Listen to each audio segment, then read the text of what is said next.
Whether you like it or you don't, you are unconsciously sabotaging your results every single day. Great to have you here for another weekly wisdom. I'm Zach Bitts with always one and only Coach Mike Basovic. Coach, hey Zach, how are you, buddy?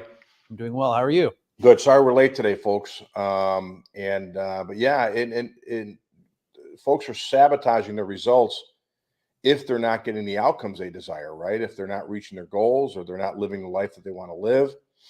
And it's them. And so we'll talk about that today. So looking forward to a very important subject. All right. How was your weekend? It was great. Wonderful. I had a show this past weekend, so played some live music on, what was it, Friday night?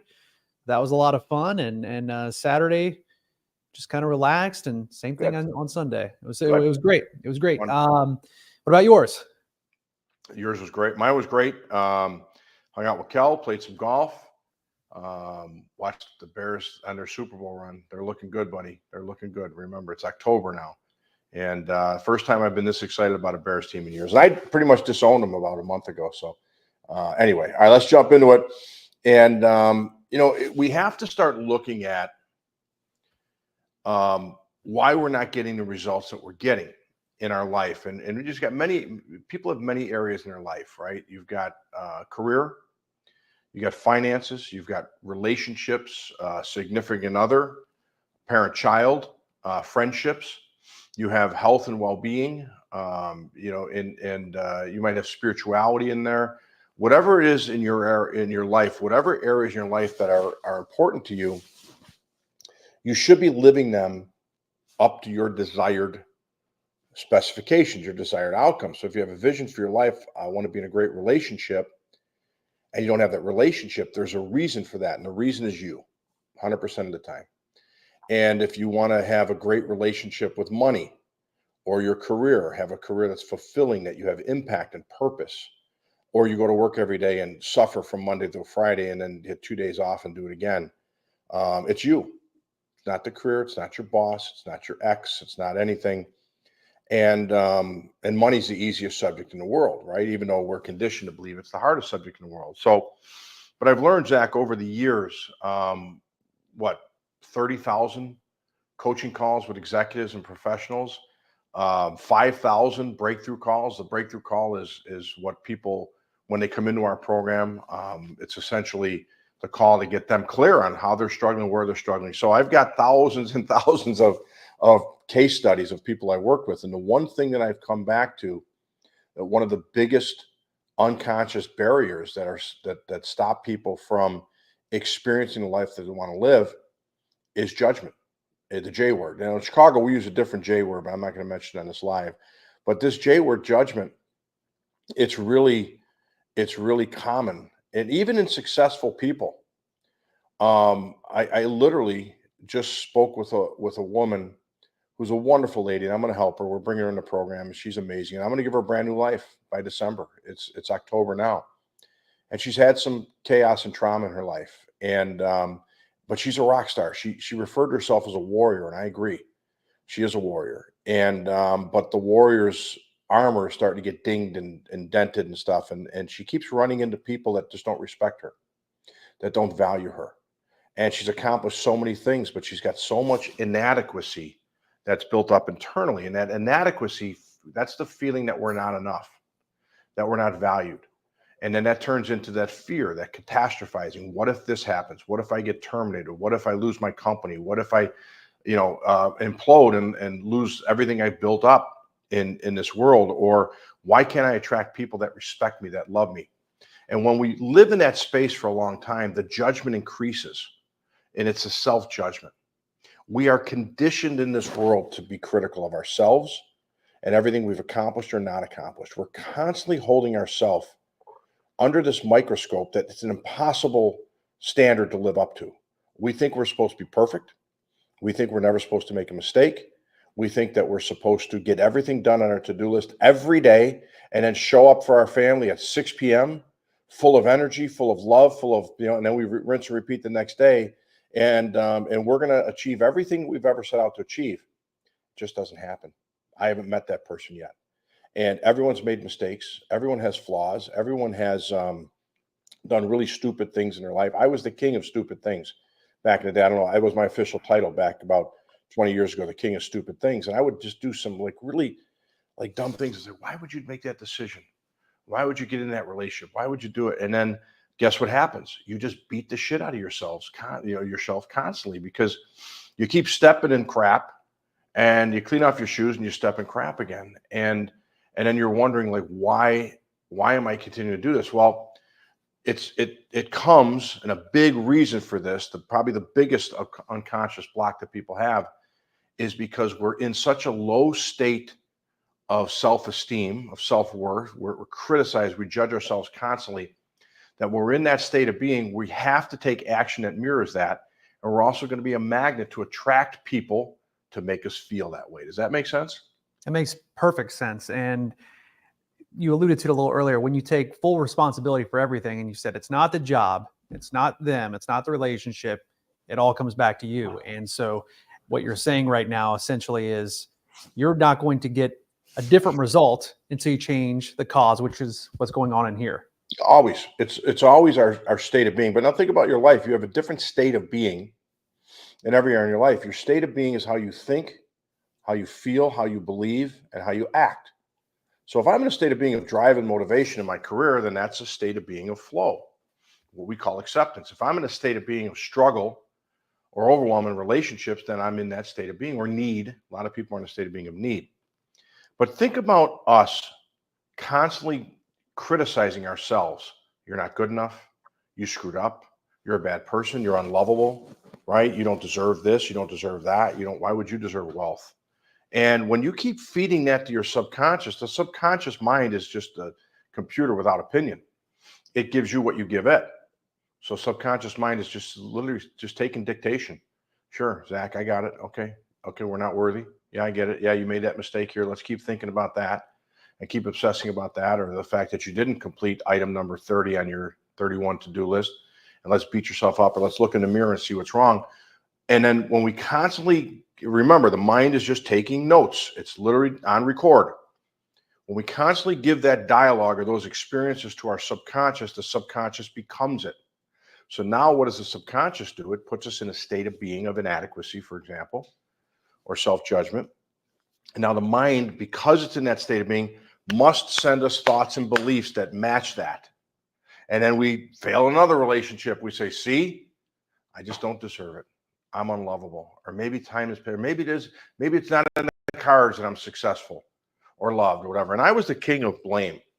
Early on in my adult life, I did a lot of good things for a lot of good people. I was a coach, volunteer, and I'm not going to give you my resume of good things I did, but I did a lot of good things for a lot of people, and I've never felt respected, and I never felt like appreciated. And people would come at me, and people would attack me in certain things.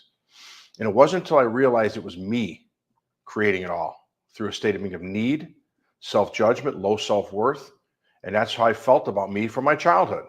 And then once I started to have a glimmer of whoa, I never thought that this was all coming from me, that I was creating all this based on what I've taught my subconscious to be, and I didn't do it on purpose. It's just the life I lived and the childhood I had. And once I took total accountability for everything, man, I was like, yep, it's me. It's not them. That's why I had so many failed relationships. That's why no one respected me. That's why some people would, but eventually it would implode. And that's why I would make money and piss money away. That's why I was never experiencing the successful life and the love and the happiness and the impact and purpose that I deserved. Because it was me. And anyone out there that's had a high degree of success, for example, and you're still not happy, or you go out and get the car, or you go out and take the trip, you get the new job, and eventually, or even a new house, and then eventually you morph back into what you were. It's because the subconscious, you can experience something, but the subconscious will always return to what it is. And think about exercising to de-stress. Your subconscious, yeah, you go exercise, feel good. I'll be here when you get back. And then here comes the stress again. So it's, you have to change the subconscious, which will in turn change your state of being, which will in turn change your results. And when I took total ownership of that almost 20 years ago now, it was a little bit of a time before I still experienced it, but I knew I was on the right path. But I realized, holy cow, it's been me the entire time. It was never them. It was never it. And it was never my past. People that keep living in their past are just going to keep recreating their past. And it was me. And it was a powerful place, even though I was still a shit show in a lot of ways. But I was awake now. And I'm like, okay, if I stay on this path and take total responsibility, total ownership, and start loving myself, valuing myself, not arrogantly, but a lot of things that I would accomplish, and start appreciating myself. And I got to a point early on where I said, hey, I'm just trying to become a better person. And if I'm a better person next year or next month than I am today, then I'm making progress. And that's good enough for me. And I started to develop that new belief inside my subconscious, and the self-love and the self-worth just kept growing and growing. And it feels really good.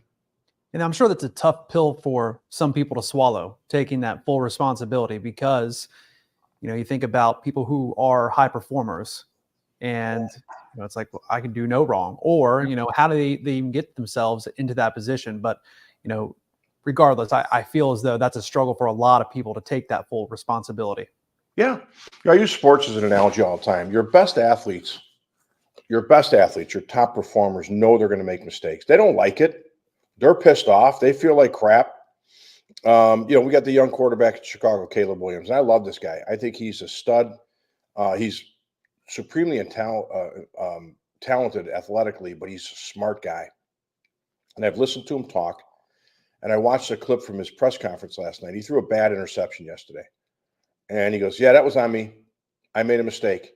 But he also had 4 touchdown passes yesterday. And he was really, really good. And if you think about that, there's a guy that knows he's great, and he still made a mistake. And he says every week, because I'm still learning, still growing. It's my first year. It's my 6th game, whatever he played. And he goes, I'm still learning. I'm still growing. But he totally values himself, and he knows who he is.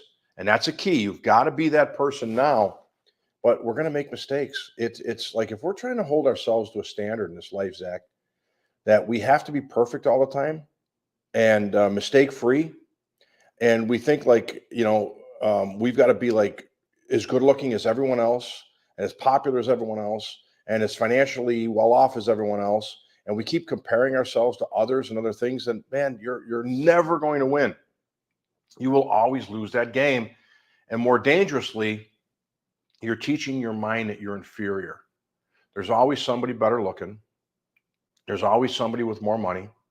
There's always somebody that looks like they're living the dream life. I met somebody the other day who's really good friends with one of the NFL owners who has a 400-foot yacht. Good for them. God bless them. And I hope they get another 400-foot yacht if they want that. And there's always something. But a mind that's inadequate, low self-worth, will go searching for that someone, right? And that something, so you could feel worse about yourself. And we're setting ourselves up for a game that we could never win. You've got to start recognizing and embracing your talents, your gifts, because there's something great about every person. I don't care how deep down you're in it. There's something good about you. And there's somebody finds you attractive, somebody finds you value, somebody finds you special, somebody loves you. And the more that you're in that place of self-love, and you start teaching your mind to be there as well, then you stop the comparison game. You don't care what anyone else is doing. You're like, they've got their game going on, I've got my game going on, and I focus on my game, and it's pretty good. You know what I mean? It's good enough for me. Yeah. Well, I mean, just think about it this way. I mean, nobody loves a person that's perfect. Do you know what like the least favorite superhero back in the day was? Let me think. Well, it had to be Superman, because he was perfect. He was, right? Nobody liked Superman. Nobody, like, comic book sales are down, and nobody liked the character until Kryptonite was introduced. There you Because go. that made him human. That made him flaw, or gave him a flaw rather. Yeah. And I think Yeah. that's so many people, myself included, and many of us who are watching right now, hold ourselves to that high standard, and you're never going to have it.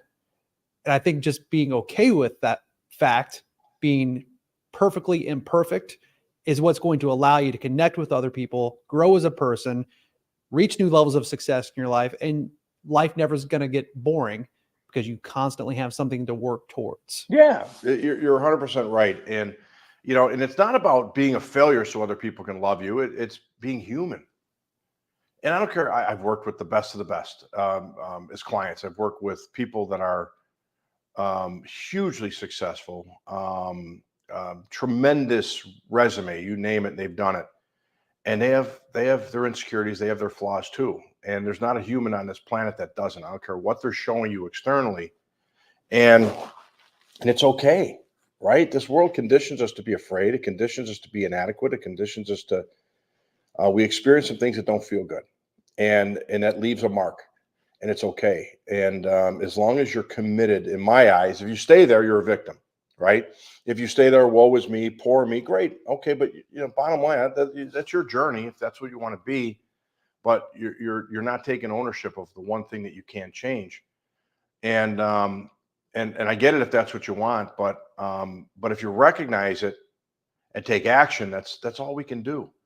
And so, and I like that you said Superman. What I really connected years ago when Die Hard came out. I didn't expect you to take a Die Hard turn. Oh yeah. Yippee-ki-yay, You mentioned Superman because, like, Tony Stark, Iron Man was always my favorite superhero growing up, and I'd read his because he was human. He was like this. He was a mess, but he was Iron Man when he put the suit on. And with Die Hard, what really drew me to what was his name? McClane, right? McClane, John McClane, right? John McClane. Is he was as afraid as everyone in that building when he was going up against these terrorists. He's and kicking their ass, huh? And doing it barefoot. And doing it barefoot. But he was afraid. He got stuck in the on the duct, and he's like, come out to the coast. He was as afraid as everyone else. He would like, you'd be at the edge of the building ready to fall off, and you see the terror in his face. But he just happened to be the hero. And I think people connect with that type of person. Like me, I'm the people that I help in my community, I think they appreciate the fact that I can relate because I've been there. It's like, the gurus out there that have never made a mistake. They're all full of shit because they've all made a mistake. They've all made mistakes this week, last week, the month before. And when they tell you that you're supposed to always be happy, always be perfect, never make a mistake, it's impossible. And you might as well start embracing who you are, focusing on your gifts, focusing on what's in your life or who's in your life. And even if you have the ability to watch this video, hear this video, see this video, ingest it with your intelligence, and then walk to the sink to get a glass of water, you're gifted. You've got a lot to be grateful for. And when you get your head out of your rear and say, boy, I really should start to focus on what I'm grateful for and what I have in my life already, and what I really appreciate about myself, because I can promise you this, I guarantee this. Everyone watching, everyone that sees this video, 100% guarantee that somebody in this world appreciates you or loves you. And it may not be the right person, right? The people that are longing for their soulmate, but they've got 3 other people in the wings that just are completely infatuated with them. That means that somebody in that world really loves and appreciates you for the person you are now. And focus on them and be appreciative and really build in your subconscious that, hey, there are people out there that love me and appreciate me. Not everyone has to love and appreciate me. And I don't really care, but I know, and so it must mean I am pretty special in some ways.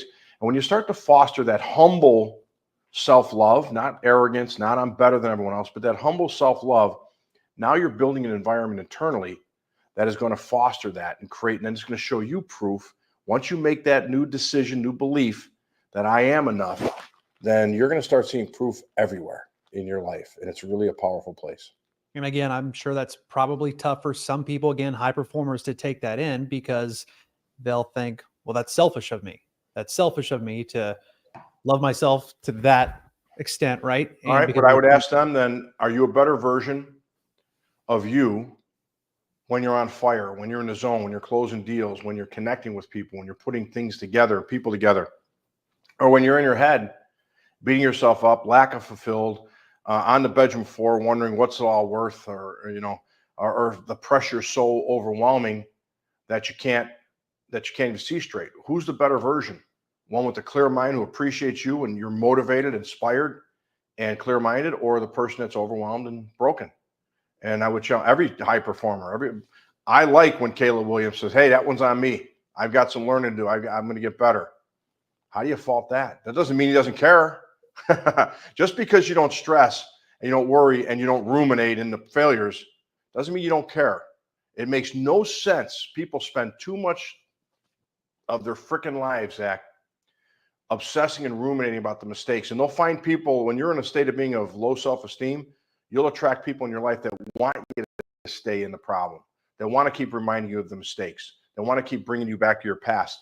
And it's like, okay, what does that do other than make me feel like shit and make me a less version of me? And if you're in my life and if you want that for me, then maybe you shouldn't be in my life. And I would rather move on, heal, and become a better version for me, for my family, for my clients, for my future. Then everyone wins. When you're a better version of you, then everyone and everything in your life is better off because you're better.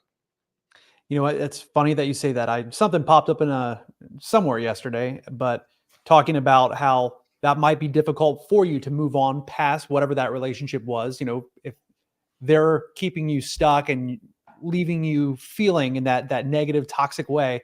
I mean, the best thing that you can do for them, and of course yourself, is just to walk away, continue to prove yourself, and move on for the other relationships that you'll build throughout Yeah. your life. Yeah. Everything's changed in my life. I still have some friends that I had 20, 25 years ago. I still have same children. I love them. I'm going to keep them around if they keep me around. But everything, my career has changed. My homes have changed. Everything has changed. And it's just because it started with me becoming a new version of me. And some things are still the same. I think I have an old, AC/DC shirt in the drawer or something. But most everything else has changed in my life because I allowed it to change. And I'm experiencing something completely different than I used to experience. And that's okay. My choice. And that's what it's all about. Inviting those new opportunities and experiences in, but letting go of what's not serving you any Yeah. longer.